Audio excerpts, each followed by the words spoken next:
പഠിക്കുന്നതിനിടയ്ക്ക് നമ്മൾ ചെറിയ ചെറിയ ബ്രേക്ക് എടുത്തിട്ട് എന്തെങ്കിലും എൻ്റർടൈൻമെൻറ്റോ അല്ലെങ്കിൽ സോഷ്യൽ മീഡിയ ഒക്കെ നമ്മൾ യൂസ് ചെയ്ത് സമയം ചെലവഴിക്കാറുണ്ട്. പഠനത്തിൻ്റെ ആ ഒരു സ്ട്രെസ്സ് കുറയ്ക്കാൻ ഇടയ്ക്കൊക്കെ ചെറിയ ബ്രേക്ക് എടുക്കുന്നതും സോഷ്യൽ മീഡിയ ഒക്കെ ഉപയോഗിക്കുന്നതും വളരെ നല്ല കാര്യം തന്നെയാണ്. പക്ഷേ എക്സാം അടുക്കുന്ന സമയത്ത് ഏകദേശം ഒരു 1-2 ആഴ്ചയ്ക്കുള്ളിൽ നമ്മൾ സോഷ്യൽ മീഡിയ അല്ലെങ്കിൽ എൻ്റർടൈൻമെൻറ്റിന് വേണ്ടിയിട്ട് എന്തെങ്കിലും ഒരു മീഡിയ നോക്കുന്ന സമയത്ത് ഒരിക്കലും നല്ല നല്ല സിനിമകളോ അല്ലെങ്കിൽ വെബ് സീരീസോ ഒന്നും കാണാതിരിക്കുന്നതായിരിക്കും നല്ലത്. കാരണം ഇതിലെ കഥാപാത്രങ്ങൾ അല്ലെങ്കിൽ ഇതിലെ സംഭവങ്ങളൊക്കെ നമ്മുടെ മനസ്സിലിങ്ങനെ കിടക്കും. 2-3 ദിവസം അതിങ്ങനെ സ്ട്രെസ്സ് ചെയ്ത് കിടക്കും. അപ്പോൾ അത് നമ്മുടെ പഠനത്തെയും അതുപോലെ എക്സാം സമയത്തുമൊക്കെ നമ്മുടെ മനസ്സിലേക്ക് ഈ കാര്യങ്ങൾ വരും. ആക്ച്വലി അതിനകത്തുള്ള പ്രശ്നങ്ങൾ കാണുമ്പോൾ നമ്മുടെ പ്രശ്നങ്ങളൊന്നും അല്ലാന്ന് തോന്നിപ്പോവും.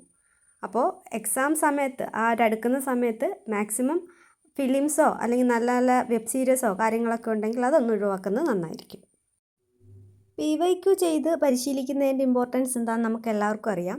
കഴിവത് OMR ഷീറ്റിൽ തന്നെ ബബിൾ ചെയ്ത് ശീലിക്കാൻ നോക്കുക. അപ്പോൾ കുറച്ചും കൂടെ എക്സാം സമയത്ത് നമുക്ക് കുറച്ചും കൂടെ ബെനിഫിറ്റ് ആയിരിക്കും അതിൽ നിന്ന്. ഇവിടെ ഞാൻ പറയാൻ ഉദ്ദേശിക്കുന്ന പോയിന്റ്, നമ്മൾ ഏത് എക്സാമാണോ ഫോക്കസ് ചെയ്ത് പഠിക്കുന്നത് അതിന് തൊട്ട് മുമ്പ് നടത്തിയ മിനിമം ഒരു 5 ക്വസ്റ്റ്യൻ പേപ്പർ മസ്റ്റായിട്ട് നമ്മൾ നോക്കിയിരിക്കണം.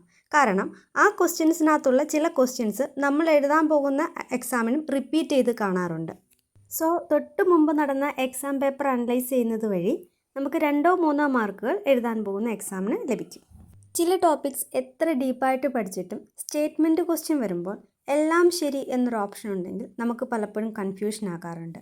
പഠിക്കുന്ന ഓരോ ടോപ്പിക്കും വളരെ കൃത്യമായി ആഴത്തിൽ മനസ്സിലാക്കുക എന്നതാണ് അതിനുള്ള പോംവഴി. റാങ്ക് ഫയലിനും യൂട്യൂബ് ക്ലാസ്സുകൾക്കും പുറമെ ഗൂഗിളിൽ സമഗ്ര എന്ന വെബ്സൈറ്റിൽ SSCRT ടെസ്റ്റുകൾ 1 മുതൽ 12ാം ക്ലാസ് വരെയുള്ളത് ലഭിക്കും. അവയുടെ മലയാളം PDF ഡൗൺലോഡ് ചെയ്ത് എക്സാം പോകുന്നതിന് മുമ്പ് ഒന്ന് വായിച്ചു നോക്കുന്നത് നല്ല ഉപകാരപ്രദമായിരിക്കും. മാത്രമല്ല NCERT ടെക്സ്റ്റ് ബുക്കുകൾ +1 അതിൽ പ്രത്യേകിച്ച് പുത്തൻ സാമ്പത്തിക നയം, പഞ്ചവത്സര പദ്ധതികൾ, ഹരിത വിപ്ലവം തുടങ്ങിയ ടോപ്പിക്സ് വിശദമായിട്ട് പറയുന്നുണ്ട്. എക്സാമിന് പോകുന്നതിന് മുമ്പ് അത് ഒരു തവണയെങ്കിലും ഒന്ന് മനസ്സിരുത്തി വായിക്കുന്നത് സ്റ്റേറ്റ്മെൻറ്റ് ക്വസ്റ്റ്യനുകൾ അറ്റൻഡ് ചെയ്യാൻ നിങ്ങളെ സഹായിക്കും. 3 പോയിന്റുകളാണ് ഞാനിവിടെ പറഞ്ഞത്. 1, എക്സാമിന് മുമ്പ് ഇമോഷണലായിട്ടുള്ള ഫിലിംസോ അല്ലെങ്കിൽ വെബ് സീരീസോ കാര്യങ്ങളോ ഒഴിവാക്കുക. 2, അറ്റൻഡ് ചെയ്യാൻ ശ്രമിക്കുന്ന എക്സാമിന് തൊട്ട് മുമ്പ് നടന്ന എല്ലാ എക്സാമിൻ്റെയും പരീക്ഷാ പേപ്പർ നന്നായി അനലൈസ് ചെയ്യാൻ ശ്രദ്ധിക്കുക. 3, സെൽഫ് സ്റ്റഡി നടത്തുന്നവർ റാങ്ക് ഫയലിനും യൂട്യൂബ് ക്ലാസ്സുകൾക്കും പുറമെ ഗൂഗിളിൽ നിന്നും NCERT SSCRT ടെക്സ്റ്റുകൾ അതും +1 +2ൻ്റെ മലയാളം PDF ഡൗൺലോഡ് ചെയ്ത് എക്സാമിന് മുമ്പ് വായിച്ചു നോക്കുക. ഒരുപക്ഷെ ഞാൻ ഈ പറഞ്ഞ 3 പോയിന്റുകളും നിങ്ങൾക്ക് അറിയാവുന്നത് തന്നെയായിരിക്കും.